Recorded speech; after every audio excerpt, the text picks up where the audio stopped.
Nou vriende, ons het met u gepraat, die Desember maand wat verby is, het ons vir die Kersfees uitgebou met 4 boodskappe, die belofte, Christus, die inkarnasie, God wat kom mens word het, Jesus Christus, die lig, en Kersdag, die geskenk. En toe ek hier klaar is, toe ry ek op pad Kokoriba toe om daar ook te bedien, en op die geelbord staan toe juis, dat Kersfees gaan oor the ultimate gift, so amper asof het 'n bevestiging is van waaroor 'n ou moes praat. Maar vandag vriende, gaan ek 'n gedagte uit die Kersverhaal kom leen. Daarom is ons vandag nog 'n tema gesing, en ons gaan dit nou saamvat na 2026 toe. So wat ons vandag gaan doen, ons gaan vir jou kos gee, ons gaan vir jou saad gee wat jy nou moet laai hier in 2025. En hierdie 4 gedagtes met jou deel, moet jy iewers gaan vasmaak. Jy moet hierdie gedeelte weer gaan lees tot jy hom amper uit jou hoof uit kan opsê, sodat jy hierdie paar goed wat ek vandag met jou gaan deel, kan laai op jou lewensreis na 2026. Kom ons blaai vanoggend na Matteus hoofstuk 2, en ek het hom op die bord bietjie gesit, so hy is op die bord, so ek gaan daar op die bord ook vir jou sit, as jy daar wil saam lees. So kom ons lees saam vanaf vers 1. En toe Jesus te Bethlehem in Judea gebore is, in die dae van koning Herodes, het daar wyse manne uit die ooste in Jerusalem aangekom, en gesê, waar is die koning van die Jode wat gebore is? Want ons het sy ster in die ooste gesien en gekom om hom hulde te bewys. En toe koning Herodes dit hoor, was hy ontsteld, en die hele Jerusalem saam met hom, en het al die oorpriesters en die skrifgeleerdes van die volk bymekaar laat kom, en hulle navraag gedoen waar die Christus gebore sou word. En hulle het vir hom gesê, te Bethlehem in Judea, want so is deur die profete geskryf. En jy Bethlehem, land van Juda, is volstrek nie die geringste onder die vorste van Juda nie, want uit jou sal 'n leidsman voorkom, wat vir my volk Israel 'n herder sal wees. Toe het Herodes die wyse manne in die geheim geroep, en hulle na die tyd van die ster se verskyning uitgevra. En hy het hulle na Bethlehem gestuur en gesê, gaan doen noukeurig ondersoek na die kindjie. En as julle hom vind, laat my weet, sodat ek ook kan gaan en aan hom hulde bewys. En nadat hulle die koning aangehoor het, het hulle vertrek. En kyk, die ster wat hulle in die ooste gesien het, gaan voor hulle uit, totdat hy kom en bly staan bo oor die plek waar die kindjie was. En toe hulle die ster sien, het hulle hul met groot blydskap verheug. En hulle het in die huis gegaan en die kindjie by Maria, sy moeder gevind en neergeval en hom hulde bewys. Daarop maak hulle skat oop en bring vir hom geskenke, goud en wierook en mirre. En omdat hulle in 'n droom 'n goddelike waarskuwing ontvang het om nie na Herodes terug te keer nie, het hulle met 'n ander pad na hulle land terug gegaan. Net tot daar uit die woord van die Here. Verskoon tog, ek het vanoggend nou weer 'n parry in my keel wat vir my klaar maak. Ons gaan vir u voorhou Matteus hoofstuk 2 vers 1 en 2. En toe Jesus te Bethlehem in Judea gebore is in die dae van koning Herodes, het daar wyse manne uit die ooste in Jerusalem aangekom en gesê, waar is die koning van die Jode wat gebore is? Want ons het sy ster gesien in die ooste en gekom om hom hulde te bewys. Ek wil vanoggend met u praat, vriende, na aanleiding van my tema, Spreuke wysheid in die Kersverhaal. Spreuke wysheid in die kerkverhaal. Dit waarmee ons nou half klaar maak in hierdie jaar is die Kersverhaal. Wat gaan dit oor 'n kind in 'n krib. Dit het gaan oor herders en dit het gaan oor wyse manne. En hier sien ons iets baie interessant, dat hulle word genoem by die naam wyse manne. Dis waar die idee in my hart begin lewe het, wyse manne. En as ons nou dink aan Spreuke, dan praat hy oor wysheid. En dis hoe ek by my tema uitgekom het, Spreuke wysheid in die Kersverhaal. En kom ons gaan vra dan die vraag vanoggend, wat kan ons leer vanuit Spreuke wat ons gaan vind by die wyse man in die Kersverhaal. Nou ek dink die eerste vraag wat ons vir mekaar wil vra is, wat is Bybelse wysheid? En dit is baie interessant as jy nou van mense vra, wat is Bybelse wysheid?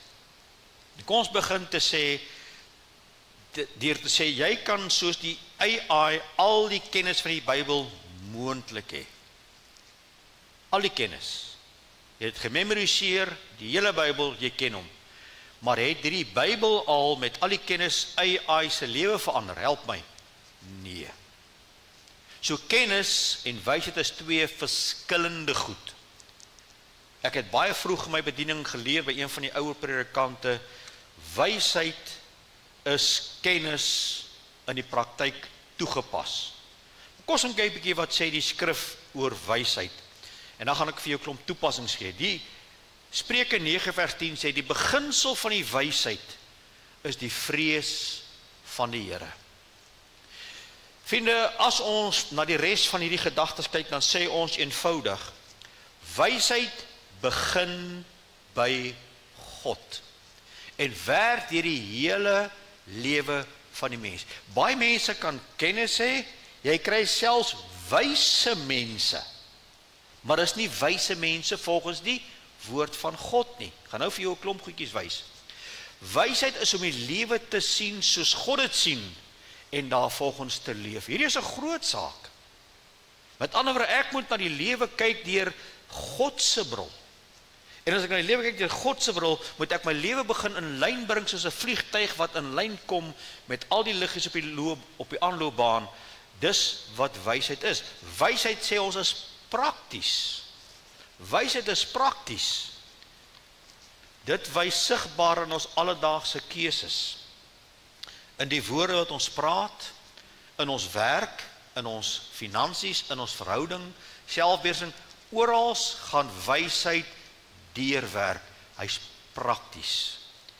Wysheid luister en groei en leer en groei en leer. Sien ek het 'n doetjie, want dit hou nooit op nie.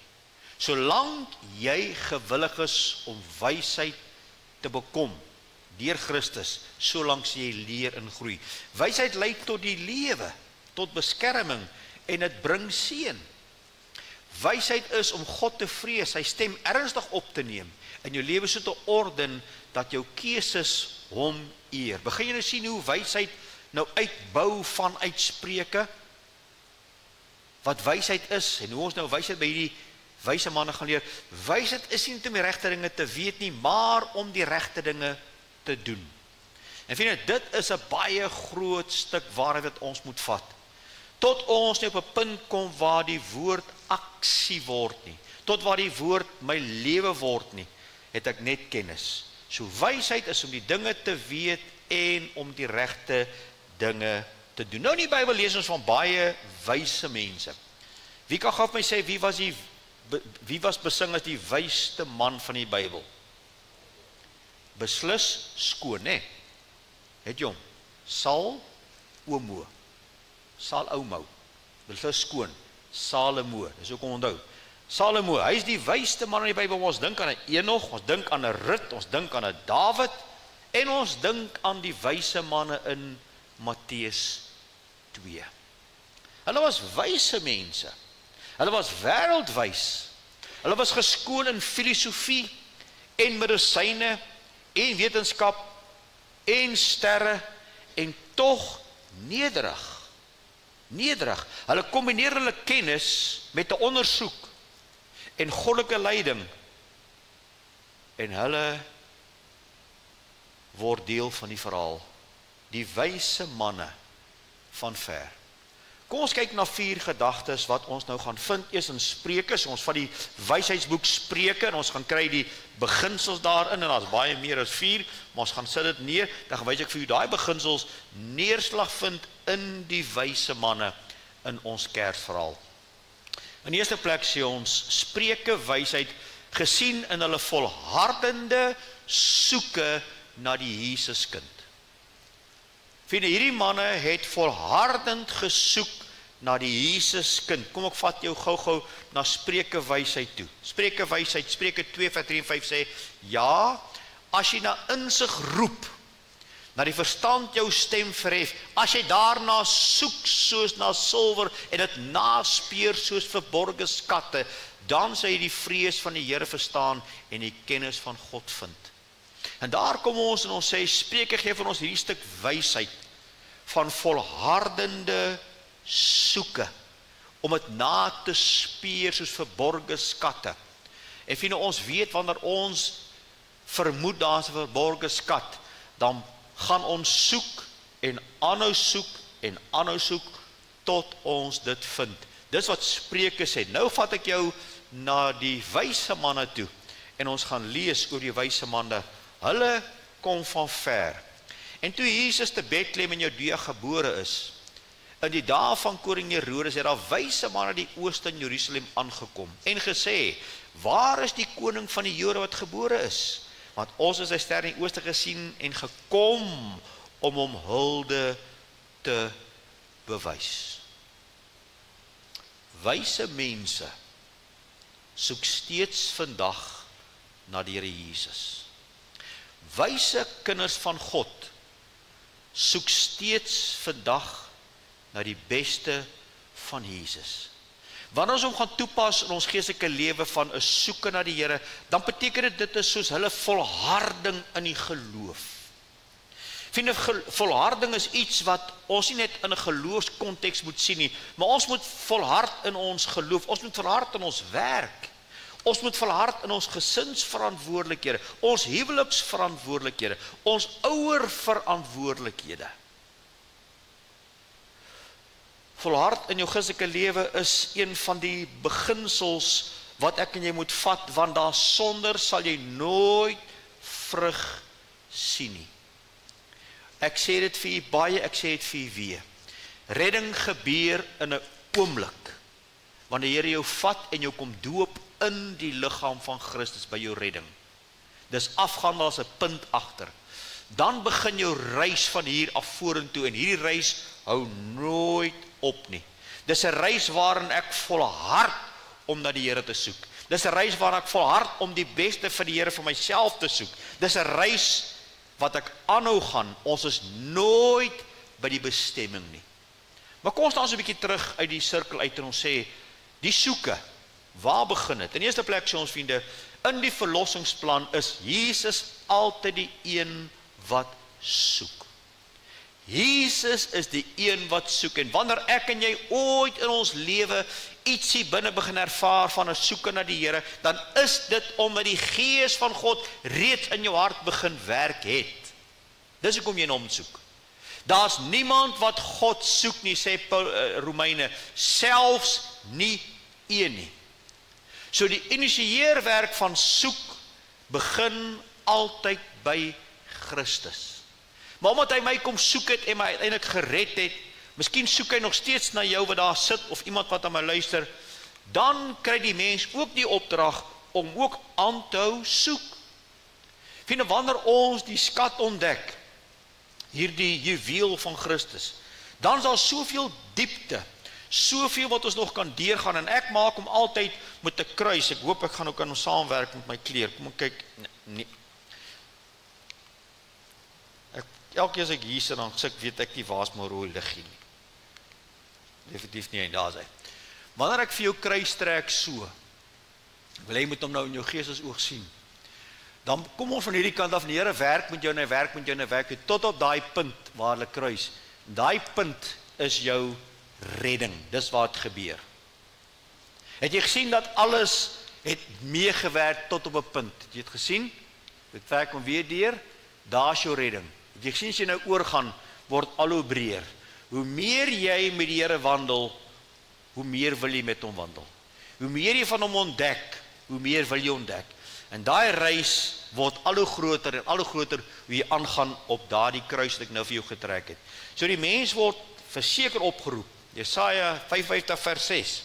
Soek die Here terwyl hy nog te vind is, roep hom aan terwyl hy nog naby is. Wie praat hier? Die profeet. God praat met die volk, God is reeds daar, God is teenwoordig, maar hy sê vir hulle, soek die Here terwyl hy nog te vind is, roep hom aan terwyl hy naby is. Jeremia 29:13.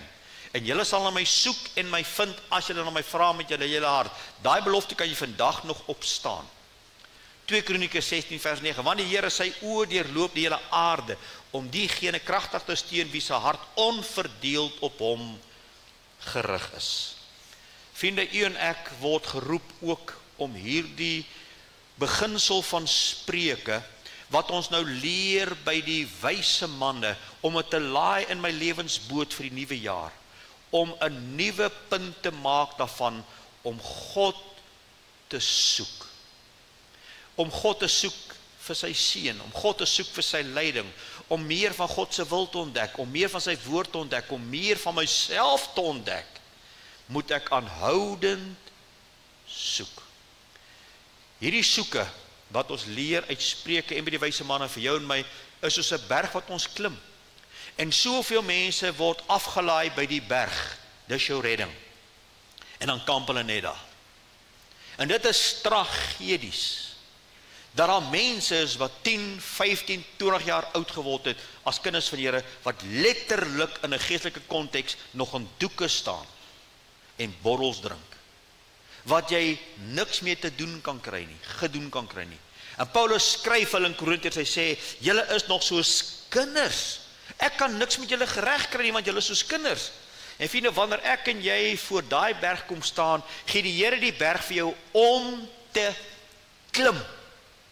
Elke dag in ons soeke na die Here, moet ons 'n stukkie van hierdie berg klim. Jy hou nooit op klim nie. Al kry jy daai dag net een tree bo die ander, klim jy hom. En jy en ek weet hoe gaan dit in die lewe. Ons kan soms 'n end klim en dan gly ons en ons val. Maar die genade, soos daai tou wat die bergklimmers gebruik, hy keer my altyd dat ek my nie doodval nie. Daar waar ek geval het, daar waar ek misluk het, daar waar ek gegly het, ek gaan nie weer tot bekering kom nie. Ek gaan nie weer tot redding kom nie. Ek staan net daarop en ek gaan weer aan. En vriend, ek wil weer vir jou 'n skets wys, en sê, a picture speaks 1,000 words. Hierdie reis, hierdie soeke na die Here, hierdie dieper gaan, hierdie volwassener word, hierdie vrugbaarder word, kan jy nie op jou eie doen nie. Punt. As jy dink jy kan hierdie geestelike reis op jou eie loop en klaarmaak, maak jy die fout van jou lewe.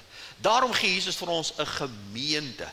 Hy gee vir ons boeties en sissies in die Here. Hy gee vir ons mekaar, hy gee vir ons sy woord, hy gee vir ons die tyd van gebed, hy gee vir ons genade, maar ek en jy moet soek en ons moet dan uitsteek om te sê, help my om 'n beter Christen te wees in die jaar wat kom. En ek wil jou uitdaag vandag, vriende. Gaan kry iemand in die gemeente of buite en sê vir hulle, kom help my om in 2026 'n beter kind van God te word. Kom vra vir my harde vrae.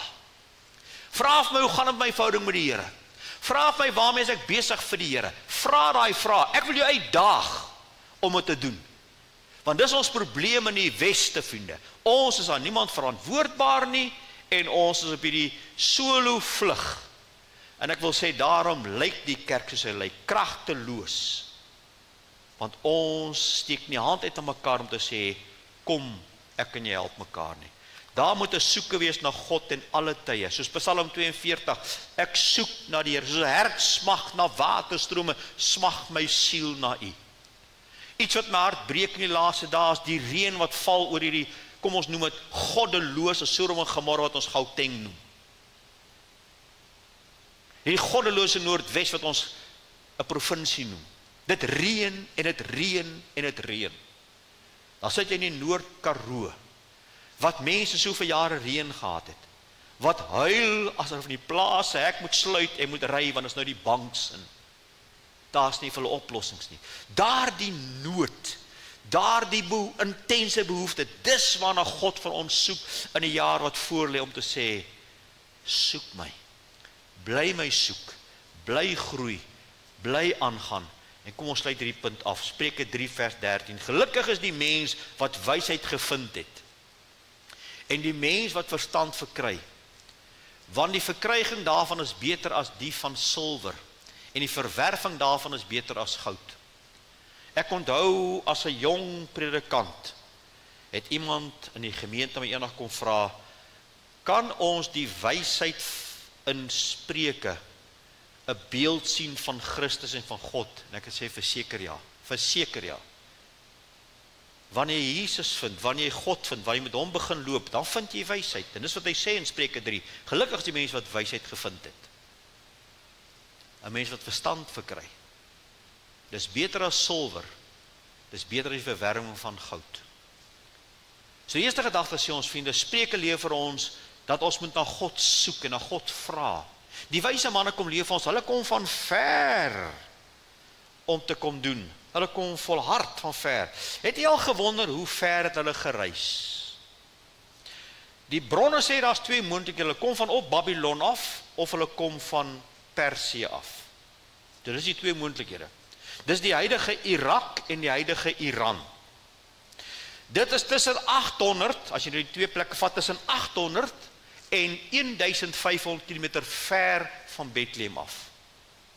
Hierdie wyse manne kom van die ooste af op hulle kamele en hulle reis met 'n lig wat hulle lei vir tussen 4 tot 5 maande. Verstaan jy hoekom ons hulle ophou as 'n voorbeeld van soeke, van vasbyt, van volharding tot hulle daar kom? Wat 'n pragtige beeld wat ek en jy sal gebruik. 'n Tweede gedagte ek wil gee is, Spreuke wysheid gesien in hulle aanbidding en hulle hulde bring. Nou dadelik is die gedagte hulde, aanbidding in Spreuke. Kom ek gee vir wat die slim mense sê. Hulle sê, die hulde en aanbidding van die wyse manne rus diep op die wysheid beginsels wat reeds in Spreuke lê. Spreuke gebruik nie die woord aanbidding eksplisiet soos die psalms nie, maar die houding is duidelik, eerbied, onderdanigheid, gee van die beste en erkenning van die Here se oppermag.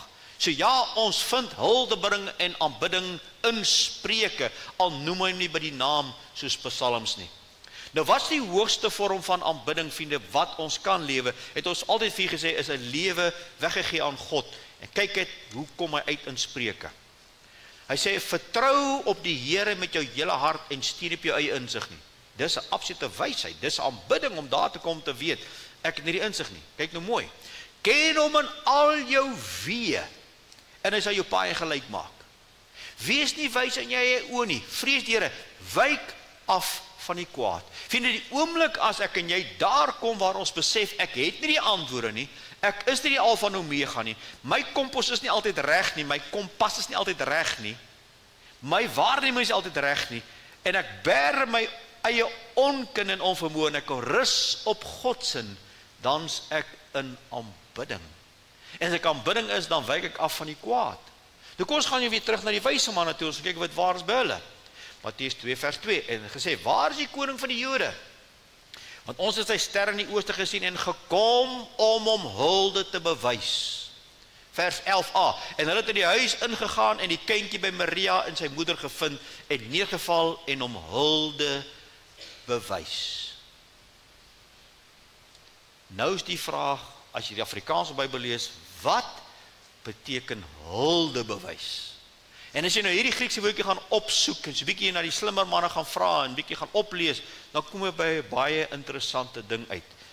Wat beteken hulde wys? Kom ek wys vir u daar.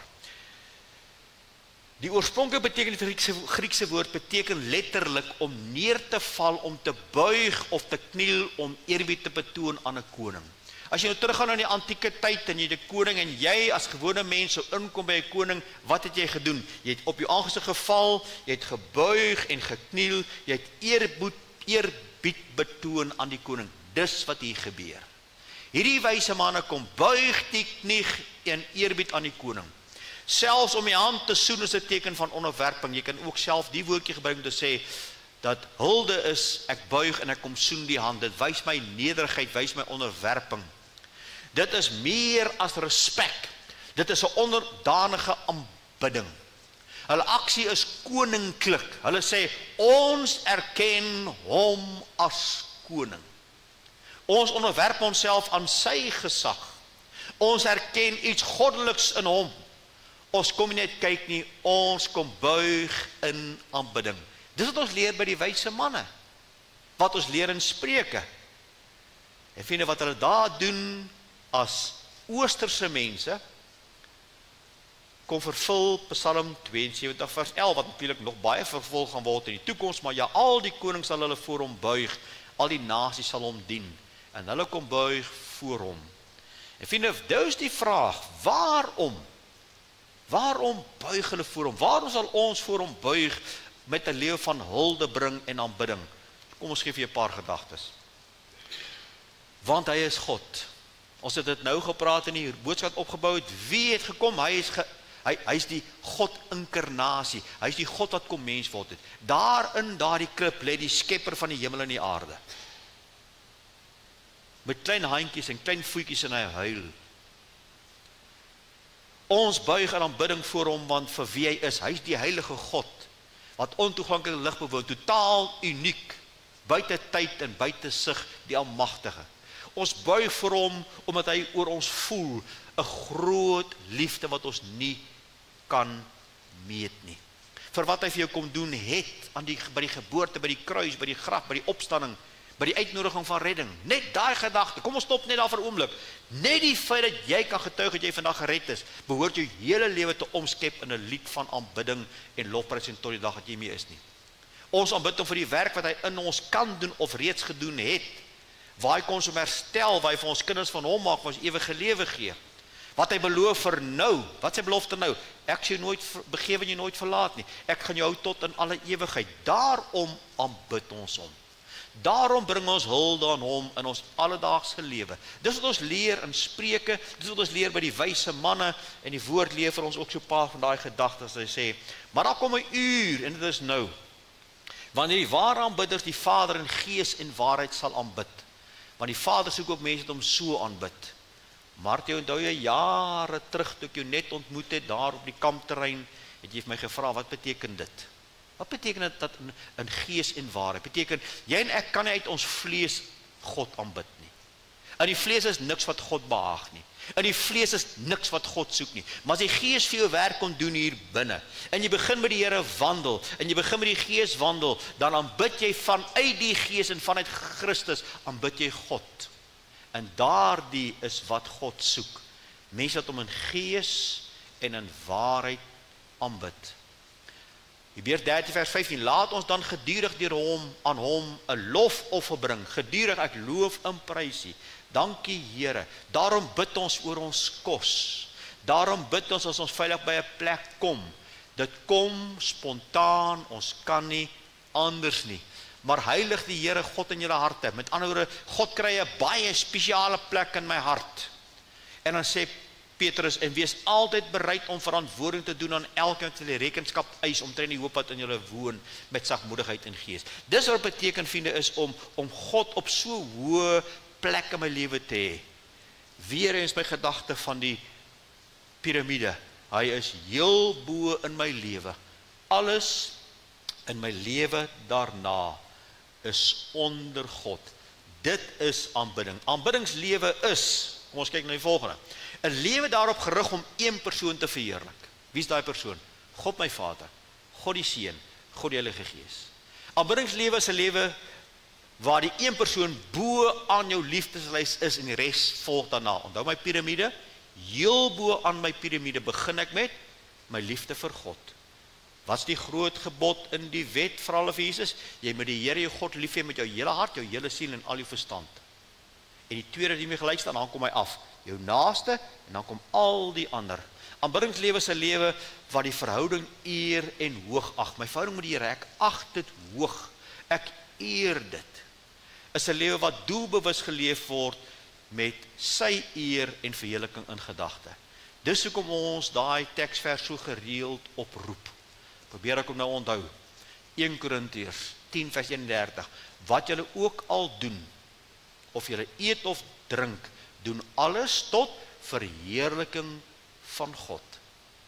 En nou is die vraag, maar ek kan seker dinge nie doen tot die verheerliking van God nie.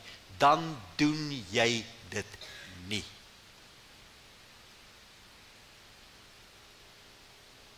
Een jong man wat getuig dat hy die Here ken, het vir my eendag kom vra, "Dominee, is dit nog alright as ek daar by die partytjie so 'n ou doppie of 2 drink?" Sê ek, is jou keuse. Ek kan nie vir jou sê nie, maar wat ek vir jou kan sê is dit. Kan jy daai dop of 2 by die partytjie waar jy ook al is, doen tot eer van die Here? Sê, nee, nooit, Dominee.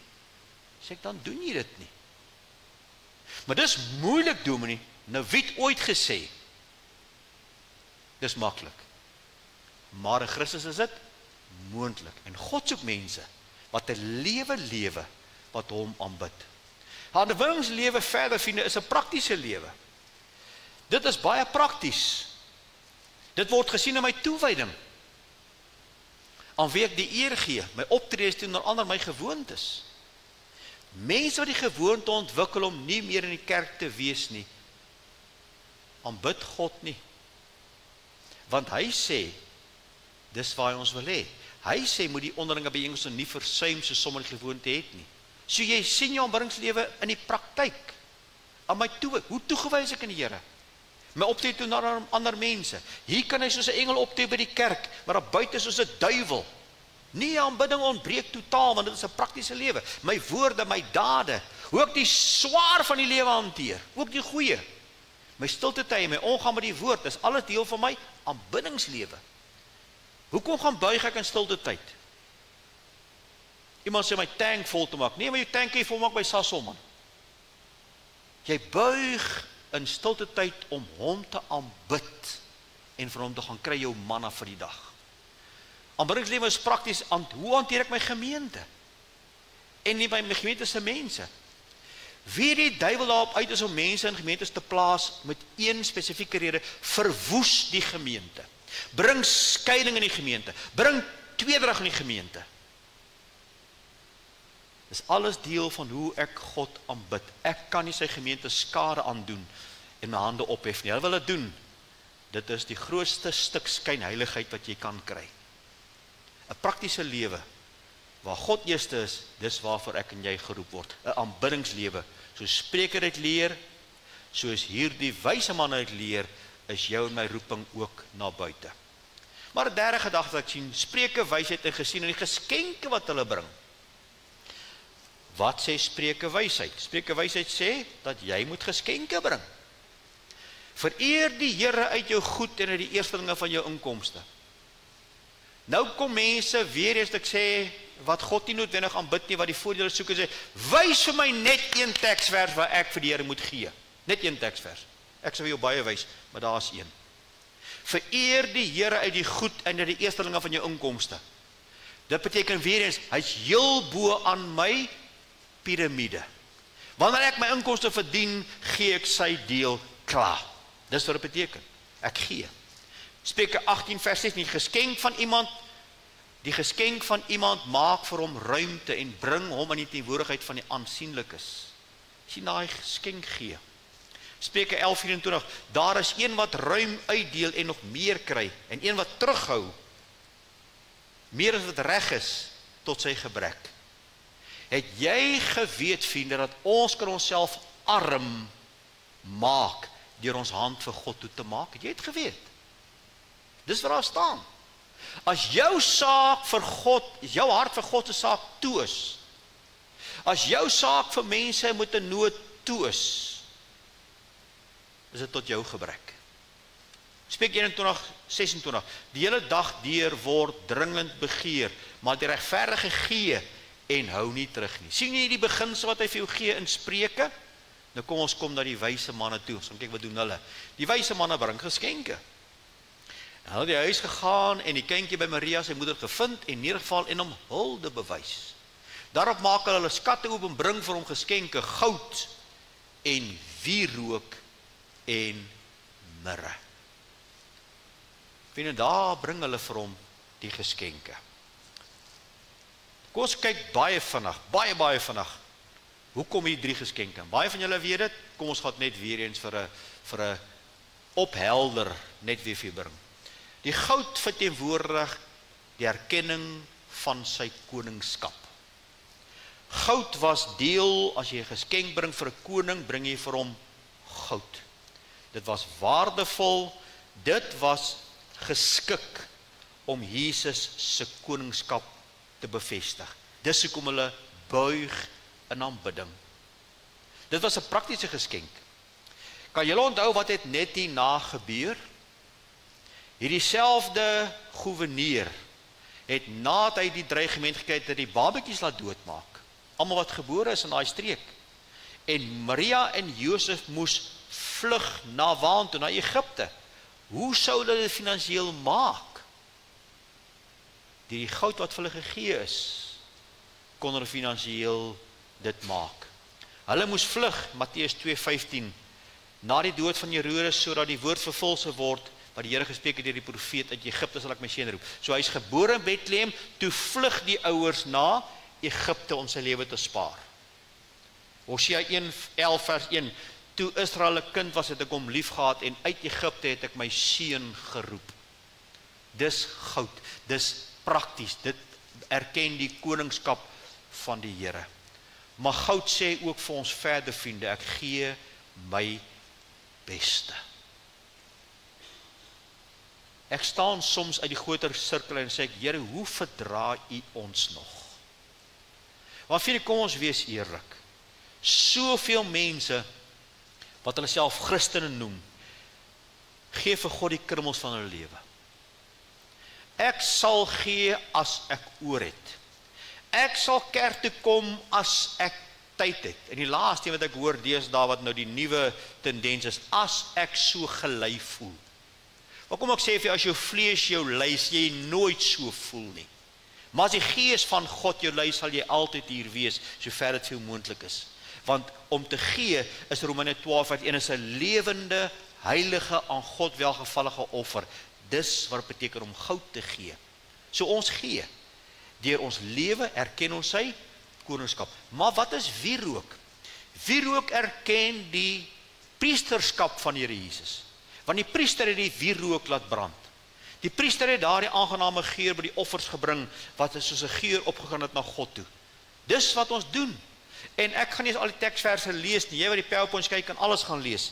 Maar hy getuig self, hy is die priester vir ewig, volgens die orde van Melchisedek, Hebreërs 7 vers 17. Hebreërs 10 vers 11, 12 en 13 sê hy het een keer, op die eindes van die eeue, het hy gegaan om die een offer te bring, wat vir altyd volmaak is. Dis Jesus. Daarom is hy die hoëpriester, sê Matteus 4, hy is die hoëpriester wat ons meer lyk en hy is in alle opsigte versoek, net soos ons. Daarom kan ons na hom toe gaan op sy troon van genade en gaan stil raak. Ons erken sy priesterskap, deur my lewe om toe te wy, deur 'n aangename geur te gaan wees daar buite. 2 Korintiërs 2 vers 15 en 16, gaan wees 'n aangename geur daar buite, vir hulle wat tot die lewe is, en hulle wat tot die van die dood is. Wat beteken? Dit beteken, hulle wat Jesus ken, moet ek en jy 'n aangename geur wees. Onder hulle wat Jesus nie ken nie, moet ek 'n aangename geur wees. Dis om die priesterskap op te neem. En daarom wil ek vir jou opnuut gee, hierdie belangrike teksvers. Want dit gaan oor jou wat Jesus ken, maar julle is 'n uitverkore geslag. Hier sê hy, die goud, 'n koninklike, en hier sal jy nou die volgende een, 'n priesterdom, 'n koninklike priesterdom, 'n heilige volk, 'n volk as eiendom verkry om te verkondig die deugde van hom wat hy die duisternis geroep het tot sy wonderbare lig. Ons gee gedurig deur vir onsself hierdie oortuiging. Dis wie ek is. Dis my identiteit. Ek is 'n koninklike geslag. Ek is 'n priesterlike geslag. Ek is eiendom van God. Daarom lewe ek tot eer van God. Daarom bring ek hom hulde en aanbid te kom. Die mirre erken die versoeningsdood van Here Jesus. Mirre is gebruik om 'n liggaam wat oorlede is te balsem. Dis waarvoor mirre gebruik is. En hulle kom erken dat hierdie koning gaan sterwe. Hulle erken sy versoeningswerk. En dis hoekom hulle die geskenk bring. 1 Johannes 2 vers 2. En hy is 'n versoening vir ons sondes, maar vir nie alleen ons nie, maar ook vir die van die hele wêreld. Nie 'n paar uitgesoektes nie, vriende. Hy het 'n geskenk vir die hele wêreld. En ons moet dit oordra aan hierdie wêreld. Ons moet dit doen. Kom ek gee vir jou nog 'n paar om net daardie beginsel vas te vat. 2 Korintiërs 5:21, want hy het hom wat geen sonde geken het nie sonde vir ons gemaak, dat ons kan word geregtigheid van God in hom. Die versoeningsprys wat betaal is, die dood wat betaal is aan die kruis, die opstanding. 1 Petrus 1:18-19, weer eens, omdat julle weet dat julle nie deur verganklike dinge, silwer of goud losgekoop is uit die ydelle lewenswandel wat deur die Vader se oog lief het, maar deur die kosbare bloed van Christus. Dis hoekom daar hierdie mirre was, om sy versoen dood te bevestig. Het word bevestig in Johannes 3 vers 16, word bevestig in Romeine 5 vers 8, en dis hoekom ons dit doen. U en ek word geroep om gedurig deur my lewe te gee as 'n geskenk. Dis goed om jou horlosie te gee, dis goed om jou geld te gee, dis goed om jou tyd te gee, dis alles goeie goed, maar wat soek God uiteindelik van jou? Help my. Jou hele lewe. Elke faset van jou lewe. Dis die grootste geskenk wat erken hom as koning, ek erken hom as priester, ek erken hom as die wat vir my gesterwe het, en daarom lewe ek tot eer van hom. My hele lewe gee ek geskenke. My hart is oop. Hy gee sy lewe, ek gee my lewe.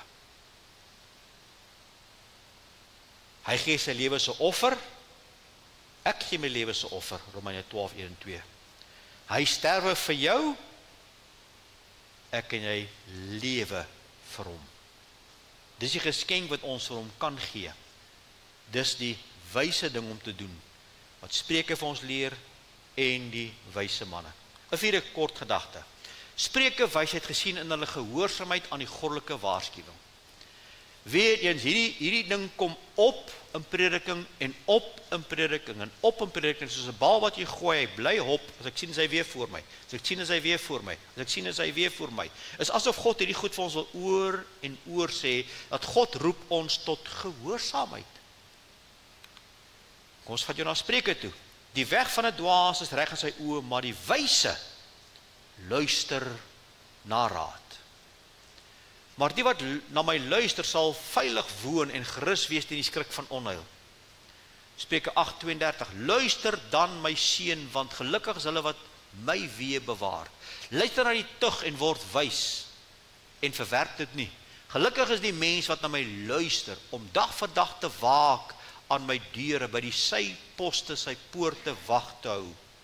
Dag vir dag word ons geroep uit Spreuke om te gehoorsaam. Spreuke 19 vers 16.